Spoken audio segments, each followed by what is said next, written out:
Dear students, law logic पर आपका स्वागत है। हम आज पढ़ेंगे एक बहुत ही इम्पॉर्टेंट सब्जेक्ट जो कि आपके PCSJ के प्री के सिलेबस में तो है ही, साथ में ये आपके LLB 3 ईयर के 6 सेमेस्टर और LLB 5 ईयर के 10 सेमेस्टर में आपको आपकी LLB क्लासेस में पढ़ाया जाता है। तो है ना इंटरेस्टिंग बात। यानी अगर आपने LLB में ही इस सब्जेक्ट को पढ़ लिया तो साथ में ये सब्जेक्ट आपका PCSJ के एग्जामिनेशन में भी काम आ जाता है। तो आइए हम लोग इस सब्जेक्ट को शुरू से और छोटे छोटे टुकड़ों में ऐसे पढ़ते हैं कि हमें इसे PCSJ के एग्ज़ाम के लिए दोबारा पढ़ना ही ना पड़े।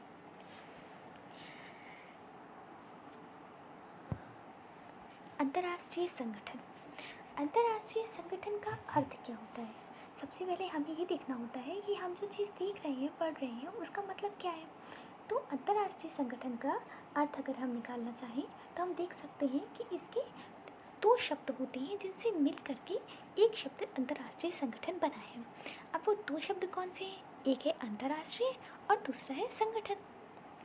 अंतर्राष्ट्रीय शब्द अपने आप में दो शब्दों से मिल करके बना है, जिसमें पहला शब्द है अंतर और दूसरा शब्द है राष्ट्रीय।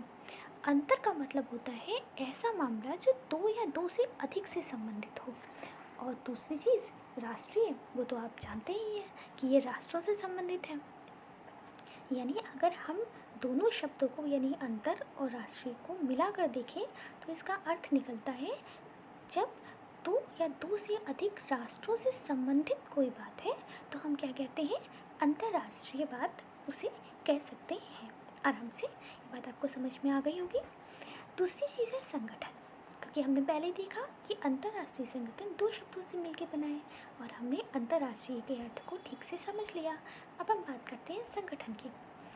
संगठन का मतलब होता है जब दो या दो से अधिक लोग किसी एक ही उद्देश्य के लिए, एक समान उद्देश्य के लिए मिलते हैं और उसे पूरा करने के लिए एक साथ अग्रसर होते हैं, तो हम कहते हैं कि वो एक संगठन है।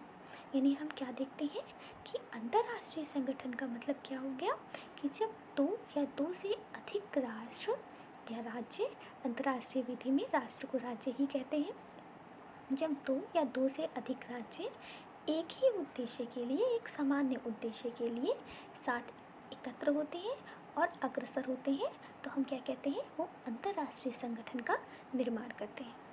ठीक है, तो इसके साथ में हम ये देख सकते हैं कि हमें अंतर्राष्ट्रीय संगठन का अर्थ समझ में आ गया। क्या अर्थ निकलता है अंतर्राष्ट्रीय संगठन का? यानी दो या दो से अधिक राज्य जब एक समान उद्देश्य के लिए एकत्र होकर के, संगठित होकर के उसको प्राप्त करने के लिए आगे बढ़ते हैं, तो वो अंतर्राष्ट्रीय संगठन कहलाता है। ठीक है, अब हम बात करते हैं कि अंतर्राष्ट्रीय संगठन का उद्देश्य क्या है। उद्देश्य देखना इसलिए महत्वपूर्ण है कि इससे हमें ये पता चलता है कि क्यों, आखिर इसकी आवश्यकता क्या थी। देखिए, किसी भी टॉपिक में दो सबसे मुख्य महत्वपूर्ण सवाल हैं। एक है क्या, जो कि हमने देख लिया कि संगठन का अर्थ क्या है, और दूसरी चीज़ क्यों। क्यों बताता है हमें उद्देश्य। तो अंतर्राष्ट्रीय संगठनों का मुख्य उद्देश्य जो हम कह सकते हैं वो ये है कि जो भी देश हैं वो आपस में शांतिपूर्वक रह सके, किसी भी तरीके की अशांति का माहौल खड़ा ना हो। सभी राष्ट्र विश्व पटल पे एक दूसरे से किसी न किसी तरीके से संबंधित होते हैं। कहीं कोई भूभाग से संबंधित है, जैसे कि अभी भारत और चाइना के बीच में जो है भूभाग को लेकर के समस्या पिछले दिनों देखने को मिली। जैसे भारत और पाकिस्तान के बीच में कश्मीर हमेशा एक मुद्दा बना रहता है, या फिर किसी भी तरीके के व्यापार से संबंधित कोई भी बात, या जैसे कि किसी भी तरीके की कूटनीतिक संबंध। तो बहुत से ऐसे पहलू होते हैं जिन पर दो राष्ट्र आपस में जुड़े होते हैं, दो या अधिक राष्ट्र आपस में जुड़े होते हैं। अब मामला क्या है कि वो लोग आपस में जुड़ेंगे तो हमेशा मित्रता तो होगी नहीं, मित्रता भी हो सकती है और मित्रता नहीं भी हो सकती है, यानी शत्रुता भी हो सकती है। तो ऐसी सभी स्थितियों में होना क्या चाहिए कि मामले को हमेशा शांतिपूर्वक ही निपटना चाहिए। ये ही मुख्य उद्देश्य है अंतर्राष्ट्रीय संगठन का। अंतर्राष्ट्रीय संगठन क्या देखते हैं कि विश्व पटल पे एक शांति और सुरक्षा का वातावरण बना रहे, कोई युद्ध की स्थिति सामने ना आए और किसी भी तरीके का नरसंहार ना हो। ये तो हो गया मुख्य उद्देश्य। लेकिन वर्तमान में अंतर्राष्ट्रीय संगठनों का और भी बहुत सारे उद्देश्य हैं, जैसे कि अब वो अलग अलग उद्देश्यों से गठित हो रहे हैं। जैसे हम बात कर सकते हैं WTO की, world trade organisation, WTO world trade organisation, यानी कि विश्व व्यापार संगठन। उसका काम पूरे विश्व में व्यापार को नियमित और नियंत्रित करना है। या जो है WLO वर्ल्ड लेबर ऑर्गेनाइजेशन, यानी कि इंटरनेशनल लेबर ऑर्गेनाइजेशन, यानी पूरे विश्व में जितने भी मजदूर हैं वो उनसे संबंधित है। इसी के साथ में और भी हैं, जैसे कि हेल्थ ऑर्गेनाइजेशन। अभी कोरोना है, आप बहुत बार सुनते होंगे WHO के बारे में, वर्ल्ड हेल्थ ऑर्गेनाइजेशन, वो स्वास्थ्य से संबंधित है। इस तरीके से वर्तमान में जो अंतर्राष्ट्रीय संगठन है वो बहुत सारे उद्देश्यों को पूरा कर रहे हैं और बहुत ही अहम रोल निभा रहे हैं विश्व स्तर पर। अब हम बात करते हैं, हमने दो चीज़ें देख ली, अर्थ देख लिया और उद्देश्य देख लिया। अब हम बात करते हैं अंतर्राष्ट्रीय संगठन की परिभाषा की। अंतर्राष्ट्रीय संगठन है कोई, मतलब कोई संगठन अंतर्राष्ट्रीय संगठन है, ये जानने के लिए कुछ चीज़ें हैं जो हमें बहुत गौर से देखनी चाहिए। वही चीज़ें बताती हैं कि कोई अंतर्राष्ट्रीय संगठन है। इसे ही हम अंतर्राष्ट्रीय संगठन की परिभाषा भी कह सकते हैं।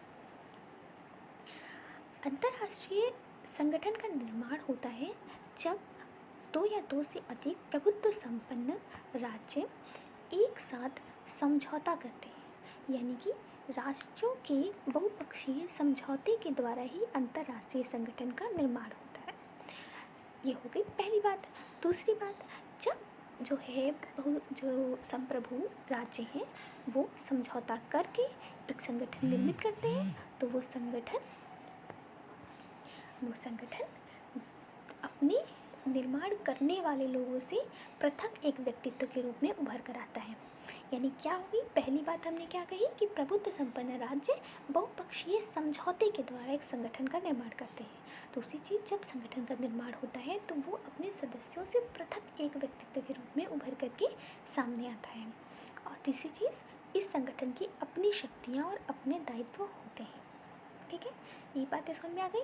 आप इसकी परिभाषा हम आसानी से कर सकते हैं, यानी कि एक ऐसा संगठन जो दो या दो से अधिक राष्ट्रों के बहुपक्षीय समझौते के द्वारा निर्मित हो और साथ ही निर्माण के बाद ये अपना एक पृथक व्यक्तित्व धारण करे जिसकी अपने दायित्व और शक्तियाँ हो।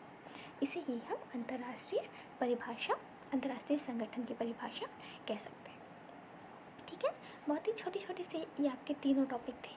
इसके अंतर्गत मैं एक चीज़ आपको और बता देती हूँ कि जब मैंने बात की कि संप्रभु राज्य, वैसे मैं अपेक्षा करती हूँ कि आपको संप्रभु का अर्थ पता होगा, लेकिन फिर भी संप्रभु का अर्थ होता है वो जो अपने निर्णय लेने के लिए पूरी तरीके से सक्षम होता है।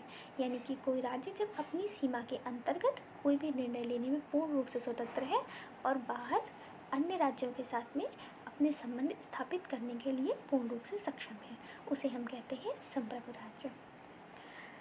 इसी के साथ में मेरा आज का छोटा टॉपिक जिसमें मैंने अर्थ, उद्देश्य और परिभाषा आपके लिए रखा था यही ख़त्म होता है।